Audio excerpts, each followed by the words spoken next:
Hello, welcome to Learn True English.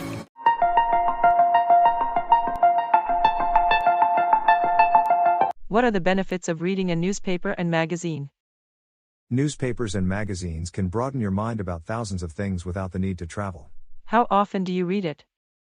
I read it every day. What's the best time to read the newspaper? I think the best time is in the morning when you start a new day. What types of magazines do you usually read?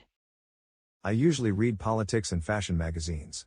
I also enjoy reading about culture and tourism. What's your favorite magazine?